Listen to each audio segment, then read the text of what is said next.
We're Darin and Brooke Aldridge. North Carolina has always had a rich musical heritage, and we're proud to be a part of such a great treasure. Join Brooke and I as we talk to some of our favorite musicians and friends from right here in our home state, find out more about the Carolina style and how it shaped their music life and career.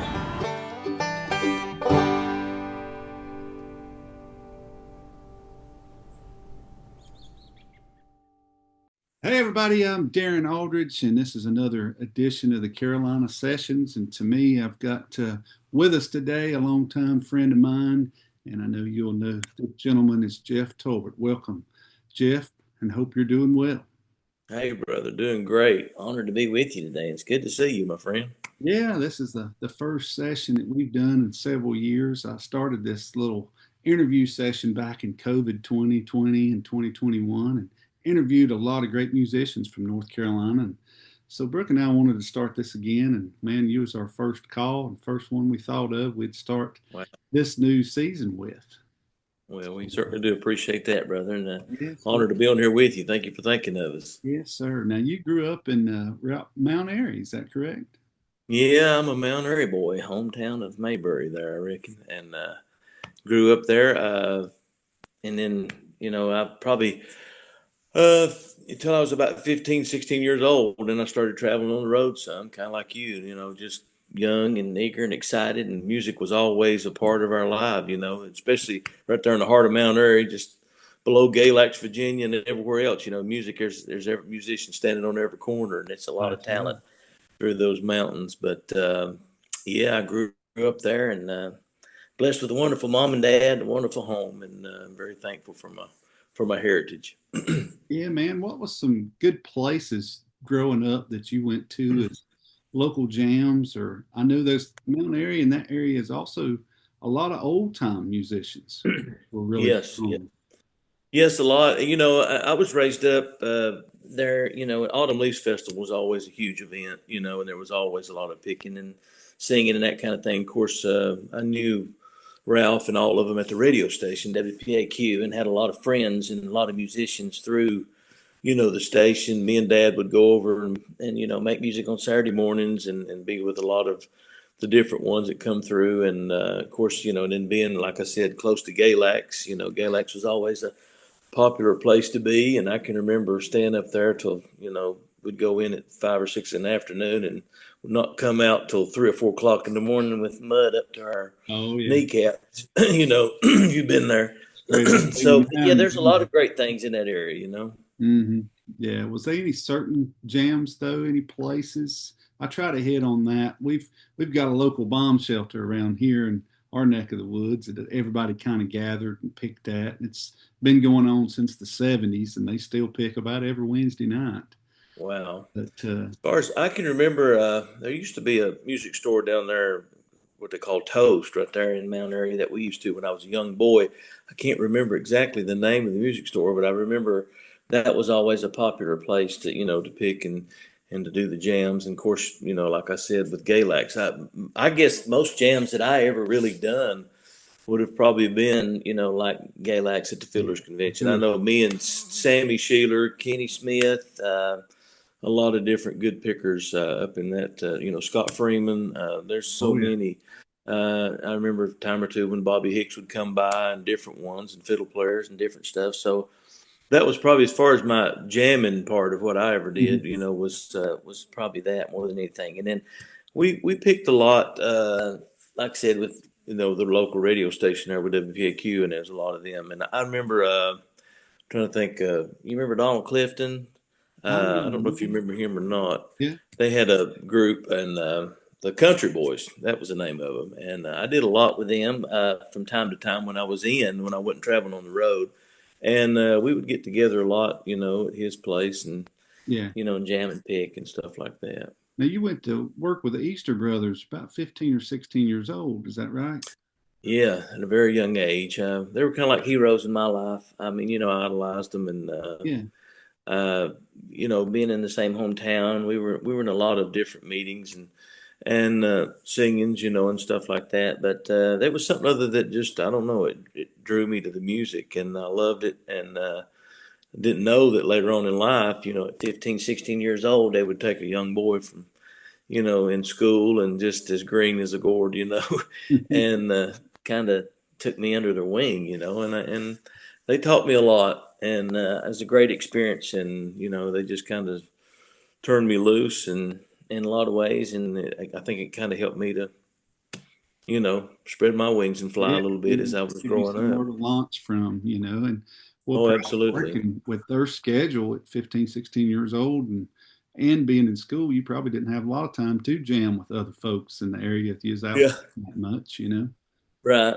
But yeah, and I was, and I'm kind of like you. I mean, we both can say this. We've been blessed to have a lot of great friends that are great, phenomenal musicians and just such good people. But to have that atmosphere, around our lives, especially in North Carolina, there, it's just, I wouldn't take nothing from my friends, and I wouldn't take nothing for those times that we got to do that. And then, like I said, at a young age, to have the opportunity to actually start traveling and to do that. It was just amazing. And, I can even remember, Darren, when I was like in, seventh, eighth grade, I just loved it. I mean, it was just, it was like every day. And you know what I'm talking about, just the music alone. And it was just, of course, my dad come from a musical family. He had 14 brothers and sisters. They all played music and sang. And Right. then my mom come from a musical family. And, my mom, and her name was Phyllis, and her sister was Claire. And if many of you remember, back in the day in the bluegrass field, as far as summer wages goes, there's Barry Burrier and Kenneth Burrier. Well, that's my first cousin. So we had music on that side of the family as well. And so, yeah, we just, at Christmas time, that was a big jam. You mentioned jams.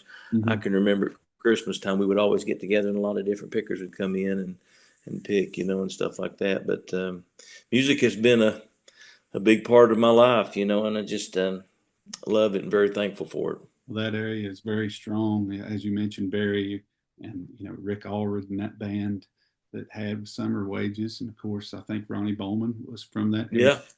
Yeah. Hmm. Jody Yeah. I seen Ronnie's dad. I went to Mount Airy last week to take care of some stuff while I was up there, and I ran into Ronnie's dad. He was down at the music store on Main Street. Uh-huh. I got to talk to him, and then of course, and then I seen Rick. He was up in town. Him and Sam was up in town the other day, and but yeah, I mean, and I can remember even at a young age, and you work with a gentleman and different ones like that, but all that different music in my life was so important growing up. It was like it just, and I even different genres of music, like you think about the Inspirations Quartet, you think about the Singing Cooks, you think about the Gentlemen, you think about Doyle Austin Quicksilver, Flat and Scruggs, all that music together was just, I loved it all, Yeah, and and it made and molded what we both are. Listen, absolutely. that's for sure. Yeah, and and to love the music, one thing, and and to listen to this and say, "Wow, that's a cool lick," or "How did you do that?" And your buddies get together and do this and that. But not only that, but to learn also the spiritual side, in the songs that we sing now, and just that faith of how we learned that growing up. And I think all that takes a place in our lives, and I think it just it's kind of like putting a puzzle together, And like you said, that's the influence of what me and you are today in our lives and what God has blessed us with. After the Easter Brothers, who did you travel with? Well, I kind of stayed in the family after I had stepped away from them. Jeff and Sherry just started getting, started doing their own thing. They were the Lewis family still, and we did a lot of Easter Brothers, Jim and Jesse, Osmond Brothers, and that kind of thing with the Lewis family, and we did that a lot together. Like we worked back in the late '80s. We worked like Shindig in the Barn. It was up in Pennsylvania. We worked Lancaster, Pennsylvania, Red Line, Pennsylvania. A lot of them dates up through there, and we did the Amish, country up there. And man, they would come out. I can remember playing at some of those places, and it would just be like hundreds of wagons and horses, back in the day when we would play up there. But we did a lot of stuff like that together, and so Jeff and Sherry was kind of they recorded their first project, and started really pursuing, maybe doing something on their own in the future. And then, so after I left the Easter Brothers, they started traveling some. Matter of fact, before they ever really started traveling, every now and then I'd get in the car and go with them, and we'd drive to Pennsylvania or Ohio or somewhere or another and do a festival or do a church or whatever else, and then come back home, that kind of thing. So yeah, so after that, I started working with Jeff and Sherry, and I guess I was with them maybe 2.5 to 3 years. I guess it Huh? was something like that, and Right. but Well, it was a lot of fun. they had a Do it. great career now, and that was a great experience, I'm sure. Now, did Oh, you absolutely. maybe to the Isaacs after that, or who? Yeah, yeah. I was one of those men just couldn't keep a job down. Well, No, when I you're was very blessed to be able. multi-instrumentalist and can sing, and we both have that quality. You kind of float around a little bit. Yeah.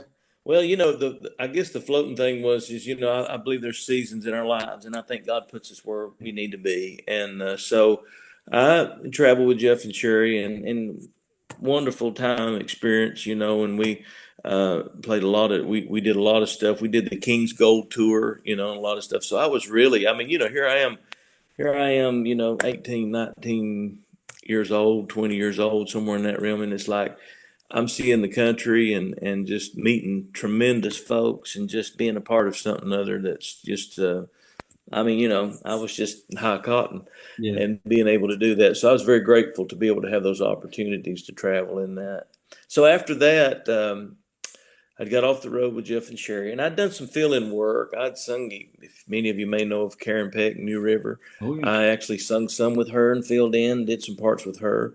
And Lewis family, I always worked with them off and on, and when Lewis was graduating from high school, he had to be at school uh, pretty solid through all of that and couldn't take off. So there was about probably 5 or 6 months there. I worked with the Lewis family And that's Lewis pretty Phillips. on a regular. Yeah, I'm talking about Lewis Phillips. Yeah, Mhm. yeah, and so I was. Of course, they've always been like family to me. And of course, if you've ever been around the Lewis family, I mean, they ain't never met a stranger and just Right. wonderful, sweet people. But the first family in gospel music, and bluegrass music, and just great folks. But to be a part of that, me and Little Roy's always been big buddies, and Mhm. so I worked with them some and helped them out. And then there was a time when I got off the road just a little bit, trying to figure out what's next for me. And so me and a buddy of mine, Derek Clifton from my hometown of Mount Airy, we were sitting around the house one day or something, and he said, "Hey man, the Isaacs are going to be in Elkin, North Carolina, like Friday night or Saturday night." He said, "You want to go?" And I said, and I really didn't know them. I knew of them. I knew of their music. I've heard them a little bit, but I really didn't know them. And I said, "Yeah." I said, "Cool, we'll go." So we got ready to leave, and of course he looked at me and he said, "You might ought to put your fiddle in the back, in the trunk or something." And I'm like, "Oh, I don't need that." He said, "Oh, put it in there." I said, "They'll probably want to pick some." So we did. A musician can't go nowhere Right. without his instruments around for sure. So we did, and got down there and got to meet him and talk to him, and that was the first night that I'd ever really actually met him. And of course, Joe come up to me and he said, and they knew me a little bit, from traveling, different things like that. And then first thing Joe asked, he said, "You got your fiddle with you?" And at that time, Beaver had, or Gary Dillard, who traveled with him before, they call his nickname was Beaver. But anyway, he had just got off the road with them, and Joe said, "You got your fiddle?" Said, "You ought to pick some with us tonight." So I did, and I sat in with him, and we had a big time. We were just kids, I mean, Yeah. and That so I was did. what, about 90? What year Yeah, was that? somewhere in there. It's hard for me to keep up with the years. I can't really. They get by so quick. But yeah, it's probably 90, 91, somewhere in there. And Yeah. then um, so I played with him that night, and then Joe come up to me afterwards. He said, "Man, you wouldn't be interested in doing a part time thing, would you?" And I said, "Well, he said some of the stuff we do traveling wise." He said, "I know you drive some too." He said, "You could go with us and do some of these bigger dates and maybe help, Ben drive some and whatever." And I was like, "Yeah, that sounds interesting." So I went with him the next weekend, and then I got hired the next, you know, after that, it was like I was just kind of fell in full time with them. Right. And that was probably the era whenever they just got done doing I Have a Father Who Can. And then we did an album called Our Style, and then we did Carry Me, which Tony Rice produced.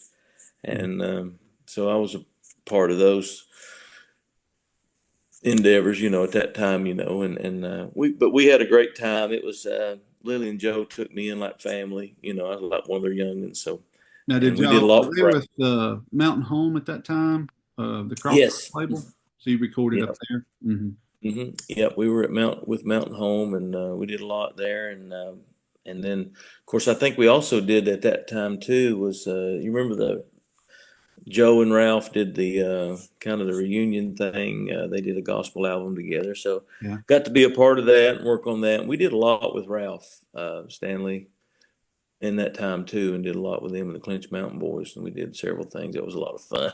Oh yeah. Old Jack, he was a hoot. He was my Oh, buddy. Jack Hick, man. Yeah, he was something else.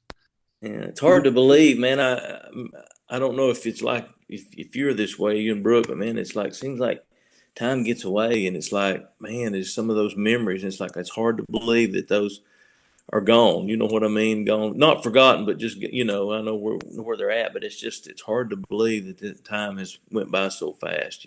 Right. And we're at this age, and as us being Yeah, 19 and 20 and traveling and looking at a lot of the older ones at that time, and and then 30 some years goes by, and that's where me and you are now. right, exactly. And I see that so much, and it's crazy, but yeah. I'm the oldest one in the group now. Yeah, hey, I'm with you just about it. I think my bass player's a little bit older than I am, but I'm, the oldest one now, and it's a different feel, isn't it? And kind of being the young guy all those years and thinking that was it. And then now you're the leader and you're the oldest and doing everything. It's something else. It is. It Yeah. is, that's for sure. After the But Isaacs, I guess you went with the Primitives at that time, right? I did, and I had a little span there between the Isaacs that I'd come off the road and just kind of put it in neutral for a little bit. I don't know. It's just not to say that I was burned out or anything like that. It was just a season and time in my life to where I just kind of put it neutral, and at that certain time, I got a call from Nashville, and it's kind of crazy because here you are, you've played music all your life, and you've got some musical heroes that that's influenced you. And I mean, of course, there's so many. I mean, Yeah. I'm as a big a George Jones fan as I am a Troy Burns fan with the Inspirations Quartet. And that talent, and that's a broad range of talent, and some of the singers and bluegrass as well.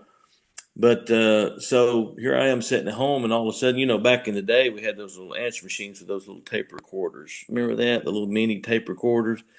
And it was in that time when, so mom and dad had that tape recorder voice message machine there in their bedroom. That was the only one we had, and it was in their bedroom, right beside the bed. And I can remember going in there and checking the phone calls, and all of a sudden I played it one day when I come in one evening, and mom was in the kitchen, and we had went out of town or something and just come back, and I hit play on that machine, and it was like, "Hey Jeff, this is Ricky. I'm in Nashville driving around. I wanted to see if you might be interested in coming out here and maybe singing a few songs or doing some music together." And I was like, "Wait a minute, Ricky," and then I was like, and I hit rewind again. I'm like, is that the Ricky that I'm thinking, And Yeah. and sure enough, it was. And Ricky Skaggs had called me and left a message. He was driving through. He said, I can't talk on this while I'm driving right now. It's funny, but I've still got that tape, that Ah, when he called me, and it Mark was more of a Fain feeling. I'm had, sorry. What? I thought Mark Fain had told me that you had done that for a little while. Yeah, I did, and and he. Of course, I knew a lot of folks in the band. The guys in the band. I mean, I knew Mark and I knew Brian, and I knew Mark Pruitt. Yeah. And different ones like that. And I knew Bobby a little bit and stuff like that. So, uh, yeah, and so he had called, and I went up to Nashville, and first show I ever did with him. I mean, I went, and of course Mark had helped me a lot too, and I'd stayed with him while I was in Nashville and that kind of thing. And first thing I ever done is we went to they had the tribute to Monroe, Yeah. Bill Monroe, and we did. And matter of fact, I think there's a YouTube clip on that somewhere or another where we did Get Up John, and I think there was another. We did another How Mountain Girls Can Love or something. I forget what it was, but anyway, it was the first night I'd ever sang with Ricky at all, and we just kind of run over some stuff and hit the stage, and but it was pretty cool, and to be able to do that. And then the next night we did the Grand Ole Opry, and played it. So, but yeah, I was blessed to be able to do that, and I never really knew that if it was going to be a full-time position or, I know of course, Ricky's kind of like Doyle. I mean, he can have about anybody he wants playing with him, everybody give their right arm to be with either one. Mhm. And so much talent there in the group anyway. But I was just like, kind of pinched me a little bit. I'm just glad to be able to do it and be a part of it. So I was blessed, through that time. We did the Grand Ole Opry a lot, and then I know we did it with Marty Stewart, and we did it with Vince Gill quite a bit. And there was times whenever I was able to just, either stand between them and sing between the two, or Yeah. or either just be back there, with them, and that kind of thing. So it's kind of a cool thing for me because these are, kind of people that you listen to all your life and love their music, and stuff. And great, great guys by that. But anyway, I did that and it worked out great. But I never really knew that if it was going to be a full time thing or not. And I realized that we did a lot of cool stuff and a lot of big dates and things. We did Merle Fest, Right. and a lot of different things like that, which was really cool. But I was kind of like in a deal to where I just didn't know exactly what it was. And some people say, well, and here's another thing too. I love I love bluegrass music, and I love gospel music, and I love country music. And like I said, there's a lot of different music that I love.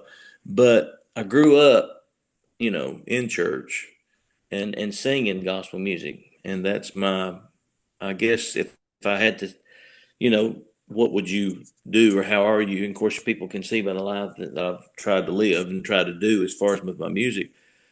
Gospel music is my favorite.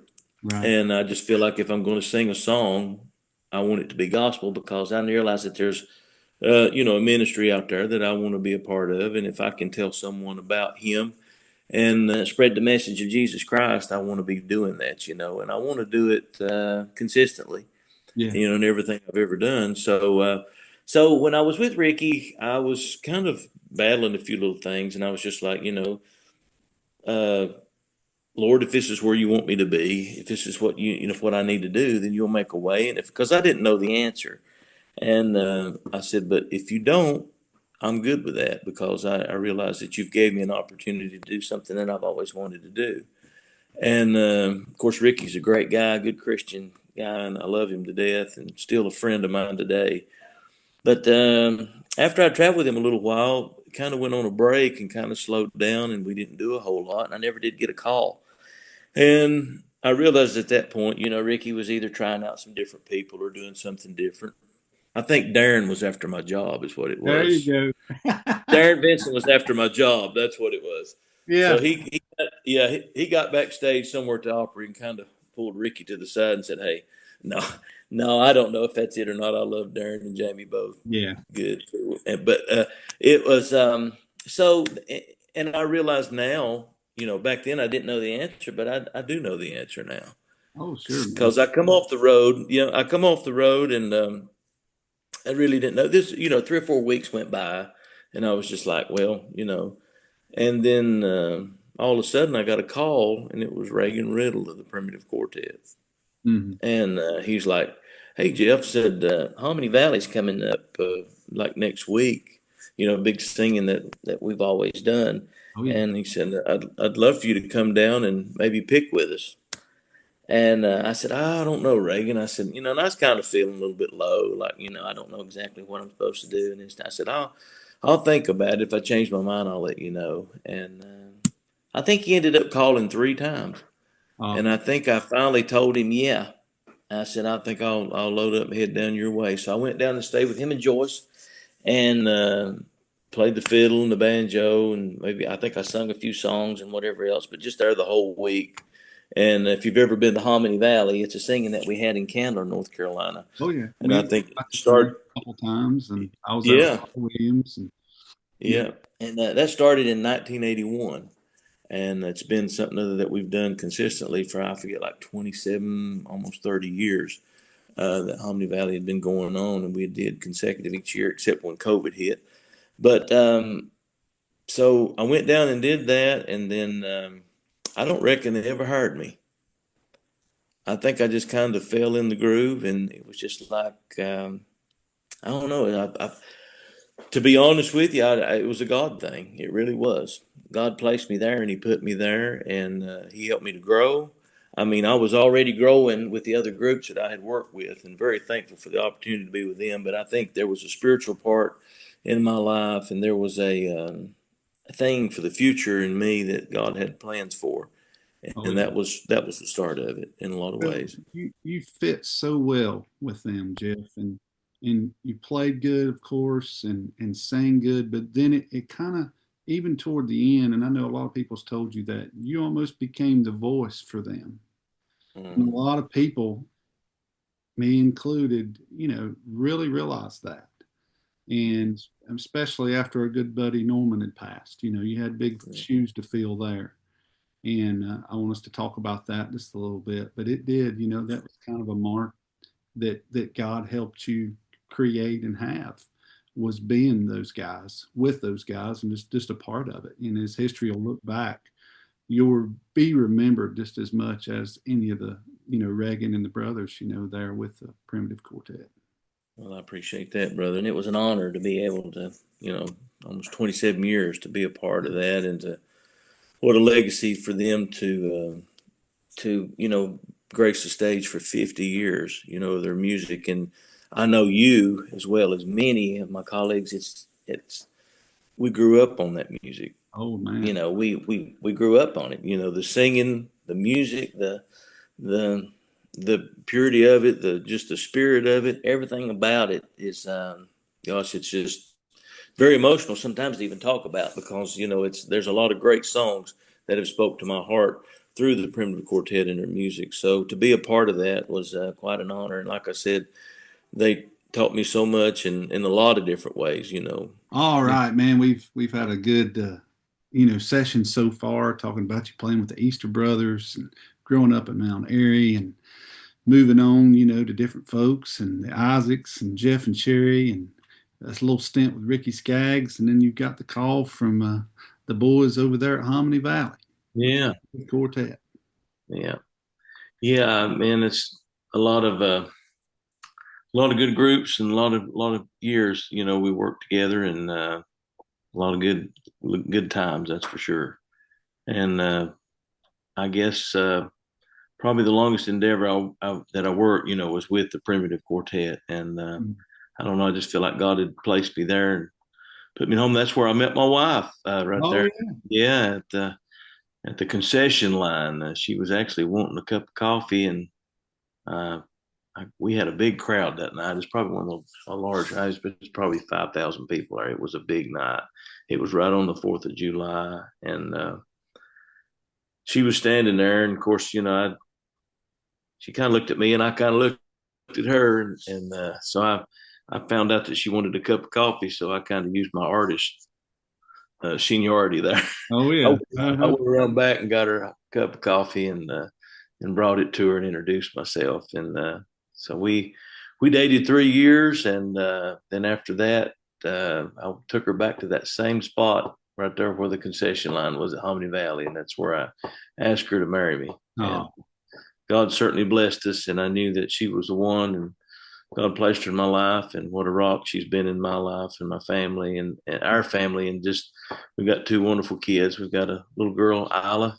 She's 10. And then our son is 21 now, and his name is Briley. And many of you have seen Briley either on Facebook or doing something other with us or singing along from time to time. But I was telling you before, God called him to preach when he was 16.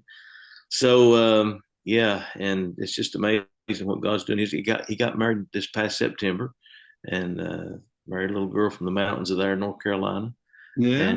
and then we moved to Maryville, Tennessee. And then God opened up the doors to be able to do what I'm doing now, and not to get the cart before the horse, but I guess I was already, after we had, and I know we probably want to talk about that, but like after we retired, in 23. Hmm. It's just amazing how God opened up doors in our lives. been unreal. Yeah, man. Well, you've had a great career, and I know many years with them guys with the Primitive Quartet, and you'd already had such a good, platform to perform and play and introduce yourself to so many in a crowd through the Easter Brothers, through the Lewis family, and so on. And but with them guys, I think you got a little bit more out front, singing with them and doing that. As I mentioned earlier, even in the later years after Norman had passed, I mean, you became kind of the voice of that. Uh, Mm. and they might not say that, and I love them all, but it's still that, a lot of the hits and a lot of the songs that come out that you were doing, help singing, write, produce, became great standards as well as a lot of the old ones that they had. Right. And Certainly love their music, and yeah, what an honor it was to be able to have the opportunity, and nothing was never forced or nothing ever was rushed or anything like that. It was just time and a place for everything, and I feel like Norman was very, very close to me, and I was to him. I guess he was kind of like a father figure to me. And I guess out of 7 days a week, we either spent 5, if not 7 days a week together, doing something or other. We love music, we love church, we love hunting and fishing, yeah, and just sometimes just sitting out at the woodshed and carving on a mandolin top or working on something other or some kind of project. right. So yeah, so that was a big influence in that. But I was very blessed through those years too. Reagan is a tremendous songwriter. Oh man, yeah. He's wrote some of the greatest, songs that I know, and I know there's a lot of great songs out there. But I think he probably wrote one of my favorites of all time, and it'll never get. I don't think it'll get any better than that for me. As My Hope Is in the Blood, Right. and such a powerful song. And but so to be able to have those opportunities in my life, I thank the Lord that He allowed that to happen. He knew what we needed. Like I said, me and What Norman had a those little, guys needed. yeah, and it was such a blessing all the way around. And for 27 years, I mean, we just um, we had a great time. I mean, singing, and I can't think of any real dark times other than, maybe COVID and some things like that. But as far as the group itself, inside the group, it was just so much unity there, and what we did, and everybody loved it, had a passion for it. The first and foremost thing was just to serve the Lord and to be able to sing songs that would, that to show the love for Him, that people would see Christ in such a way in our music and our songs. And I believe He did that and more in a lot of ways. And you could feel that. Yeah. I remember seeing you folks and even them before you joined, when I was younger, man, they always made you feel welcome on and off the stage or pulpit area. If you met them out, and Norman was always out front, right there at the record table to start with, and would greet everybody coming in with that big smile, and all the guys was. I mean, it was so good, and everybody looked toward the Primitive. That's how you have a bluegrass gospel band, Yeah. right there. It's amazing to me. It's like, I know you and Brooke can vouch for this. And I mean, I feel the same way. There's times when you're on the road, you get tired, you get tired, and there's times whenever you need a break or whatever else. But, those guys never, even though there would be times when they were tired, and just maybe, hey, let's just go to the bus and let's just shut the door, and things like that. But they wasn't that way.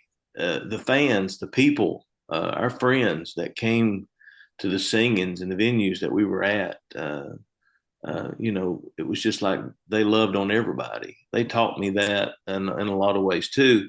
In realizing that, hey, Norman said one time, he said, they're not our fans. He said, they're our friends. And he said, without our friends, we couldn't do what we do. Mm-hmm. And I think, he is funny. He had a lot of sayings and stuff. And he literally, he would be the first one to get on the bus and he would be the last one to get off.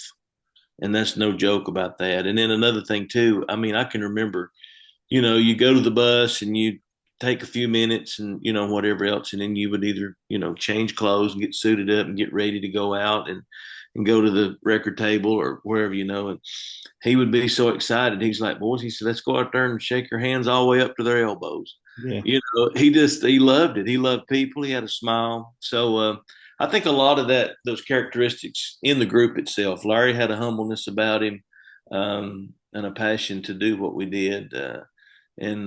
Well, everybody did. They wanted to meet and talk and make friends out of everybody. That's why they were so loved. And I think one of the biggest comments that the Primitives always got, that I was very thankful for, and I hope and pray they can say that about what I'm doing now, is those men are real. Right. They're the real deal. And that's what I was saying a while ago. They were real. You could feel that on and off stage. There wasn't any put on. It wasn't a show. It was their personality. Right. And I think Brooke and I, when we started, we wanted to be that way. I told her early on, we've got a niche as a married couple. We do bluegrass, we do country, do gospel. Don't label us in any way. We want to come across as being real and as being those people. Absolutely. And that's what we tried to do and still trying to do. We learned a whole lot from many church services with the Primitive and with you guys. And remember, I was very proud. One time you text me on the bus. It's one of our early records, and y'all listened to it. Norman had called everybody, I guess, up front of the ones that's awake, and it's like, there's my kids right there on the radio. You sent me a text. Norman's a bragging on y'all. Oh yeah. And we'd pass every now and then on the interstate, and say hey and stuff like that when we'd see you. But it was very good. But I know you was very close to the guys, and of course they did write a lot of great songs, some of the best, and they each had an individual voice, and the way Mike had played guitar, and it was just it was really good. And it was a big part with them. And I know they thank you for that for many years, and y'all developed into a great thing, which has led you into your next leg of your career with having your own band. Yeah, it's been I don't know, it's just kind of a hard sometimes to believe, because I really didn't know what direction, that I was going to take after, we all actually talked about, 50 years is a good milestone. This is where, and I knew that Larry was wanting to enjoy his family, and Reagan so much didn't want to quit, and he still doesn't. It's still, it's in his blood. If Norman was still alive today, he would be the same way. Yeah. When it's in your blood and you got that much passion for what you do, and what God's done and blessed what you've done through the years, it's hard to just lay down. Sure. And not to say that they're laying down. I mean, I think Reagan's out singing some, and then of course, I think they sing a lot at their home church. I knew Mike was wanting to slow down a little bit and do some things, and so it was just one of them things to where we talked about it and prayed about it, and then when we said, well, if we can go another, I think it was at that time, it was either a year and a half or 2 years, I can't remember, but we talked about it and said if we could reach the 50. Then that might be a good milestone. And another thing too, I think some of the guys in the group, they wanted to end well. They wanted to end strong. Yeah. And there's nothing wrong with that. And I matter of fact, I agree with that more so than I do than just trying to, keep on and keep on and keep on. Cause these bodies, we slow down and different things like that. And that's understandable unless you're Paul Williams. Yeah. He's a singing machine. He'll cut it, man. Yeah. But, and not to say that it's just, when you get to that point, I mean, the road gets long. Yeah. The travels get tough. I mean, I just turned 55 and I know, about a lot of that. And, it's not as easy as what people say. Well, you travel and you go all over the place. You do this, that, and I thought, well, do it about 3 or 4 weeks, and come in at 3 or 4, 5 o'clock in the morning, and you drove your last leg and trying to make home. But those are the things that you keep doing because of the rewards of what you get at the record table when someone comes up and says, "Hey, you helped me tonight," or "You blessed me," or "Your music encourages me," or my 14-year-old daughter is listening to y'all's CD and she loves it, and what an inspiration that y'all are to her. Or my son just really, he started watching you pick the mandolin or play the banjo or something like that, and now he won't lay it down. And those are the things. That's what makes you keep doing what you're doing. and striving in this music to do it. And so what a blessing that is. Yeah, absolutely, man. Well, who all's picking with you these days? You want to tell the folks who's in your band and everything? Well, I've got a guy from, well, like I said, I moved to Murrayville, Tennessee. Hmm. So that was a change in our lives, and God just opened up the doors. I'll tell you this real quick before I get into that. When I moved to Murrayville, the reason why we moved is God had opened up the doors for us to be able to come here and be a music director at Springview Baptist Church. And it's just amazing to me that how that come about, and the church has welcomed my family in, and so wonderful. It's a wonderful church, and growing every day, and folks are getting saved, and we're very thankful for that, to be a part of it. And so anyway, when we moved here, it kind of put me more centrally located, and also closer to some of the guys that are picking with me. Yeah. And so Sweetwater is just across the hill here from us, and in Sweetwater, Tennessee, and that's originally where my wife is from, is Sweetwater, Tennessee. But and matter of fact, my bass player actually grew up in the home church over there in Sweetwater, where my wife went to church, and his name is Mitch Gallion. And I don't know if you've ever heard of the group um, Journey Home. It was a group that they did acoustic, the bluegrass style of music, but sang gospel music. And I Mhm. produced a lot of their projects and worked with them. So him and his wife and some of the folks from over there had a group called Journey Home. Right. And that's where I met Mitch through that, and got to know him very well. But things change in their lives with grandkids and different things like that. So they decided to kind of close the doors on Journey Home. I think Mitch and his wife still sing some, but Mitch plays the bass and sings bass with us some. And great guy, helps me drive the bus, and very honored to have him on board. And then I've got a guy from McCreary County, Kentucky, just up above Whitley City up there, and his name is Skylar Coffey. And Skylar is a talented young man, plays mandolin and guitar and fiddle and different things like that. Great singer, but he's got the power on his singing. Yeah. There's certain things that I feel like in this group and carrying on the primitive style of music, there's certain ingredients that you need, and all of these guys are really grew up on primitive music, and Yeah. Skylar's just got that good solid in his voice and singing, and he sounds a lot in some like young Reagan in a lot of those ways and stuff. So I'm really honored to have Skylar on board with us. And then I've got a young boy from down in Darisville, Georgia. um, I was 15 when I started with the Easter Brothers, and he was 15 when he came with Jeff Tolbert and Primitive Road. Awesome. His name is Elisha Moore, and he lives down in Darisville, Georgia. His brother, many of you may know, or if you follow any of the gospel music, his brother is the tenor singer for the Inspirations, Isaac. Oh yeah. Uh-huh.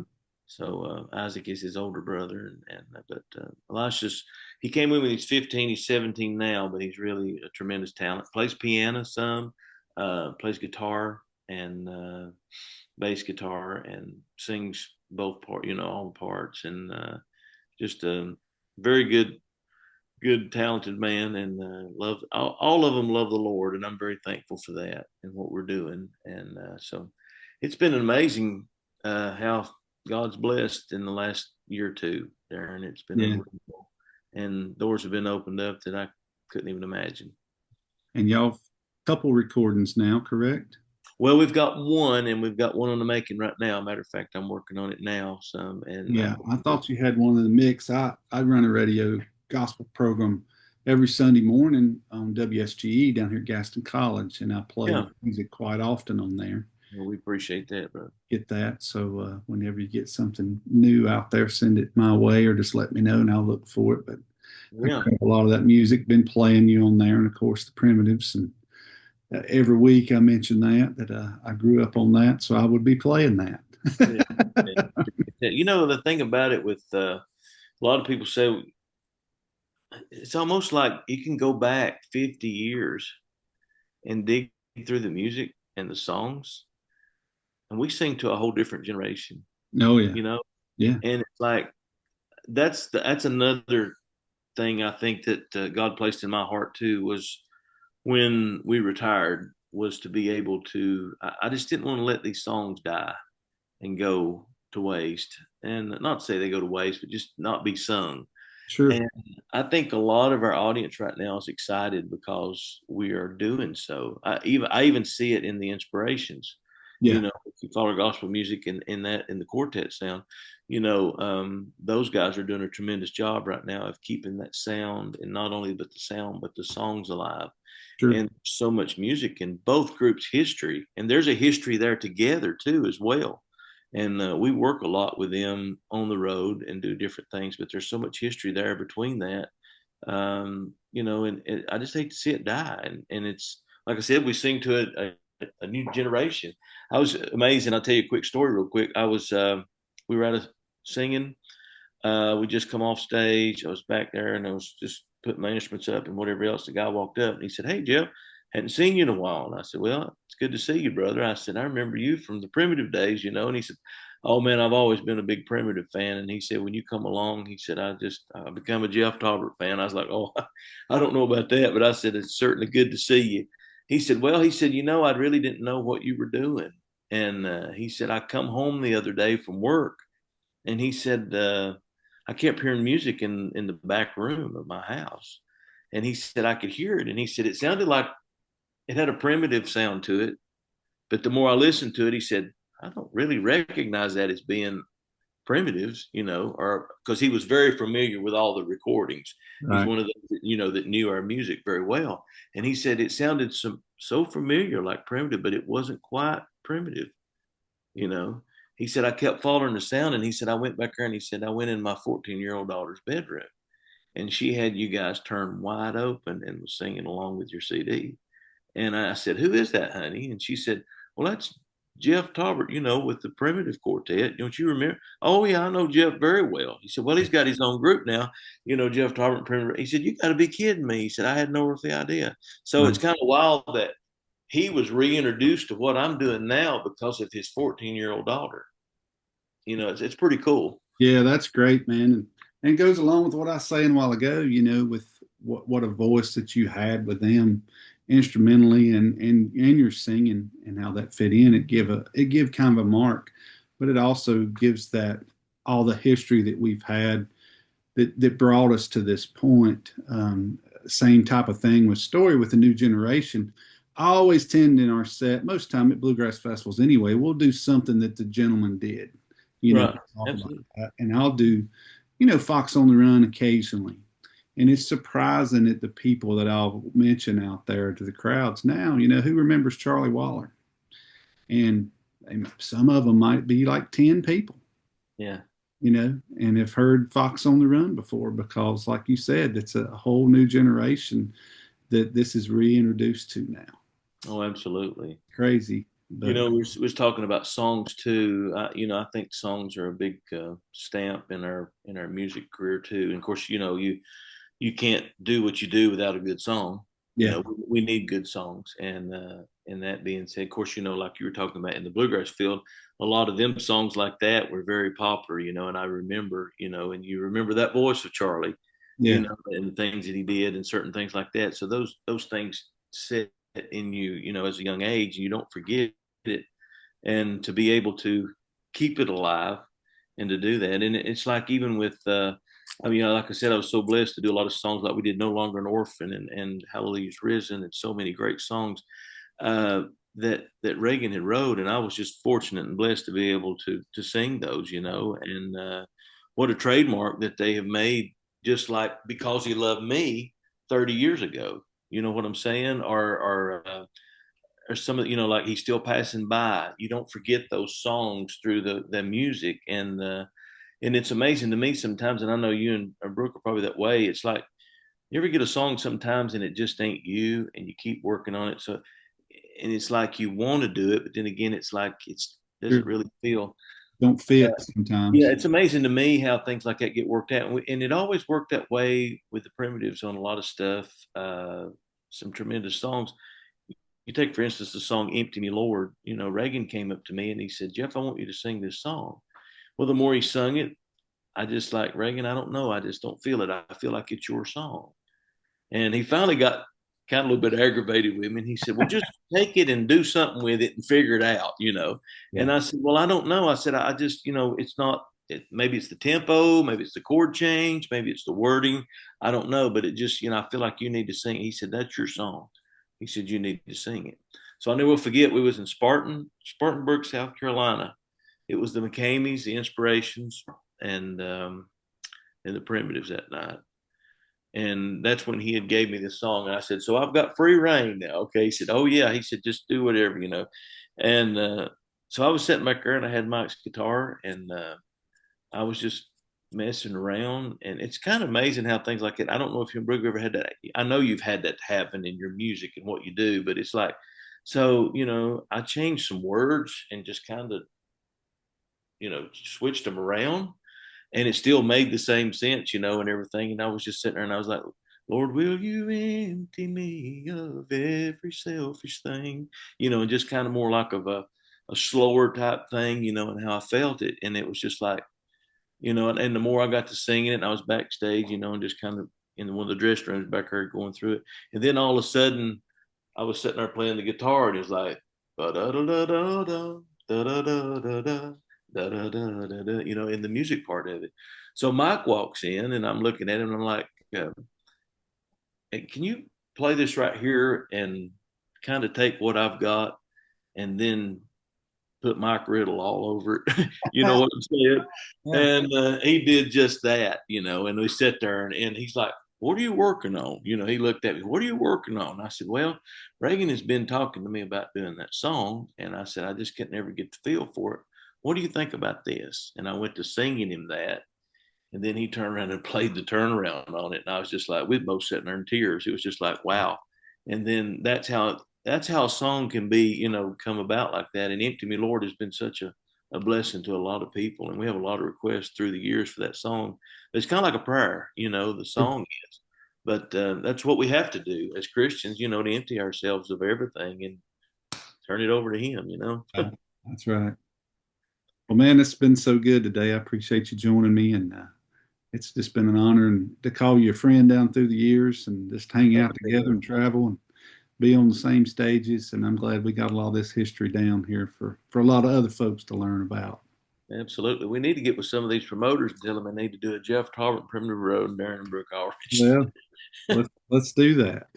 It'll be great. Yeah, that would be wonderful. I hope we can work with y'all sometime soon, but very thankful for God's blessings and thankful for you guys, your music, what God's blessed y'all with, and your talents. And it's a joy to be able to use our talents and play music and the gift that He's given us and realize that where it comes from. Absolutely.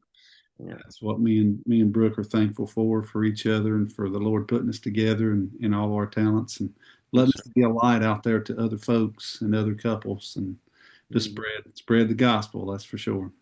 That's it. And as Norman used to say, and you know what, if you come see us, we won't start till you get there. That's right. Oh, man. Well, thanks everybody for tuning in. I'm Darin Aldridge. This is Jeff Tolbert on the Carolina Sessions. God bless y'all. Love you guys.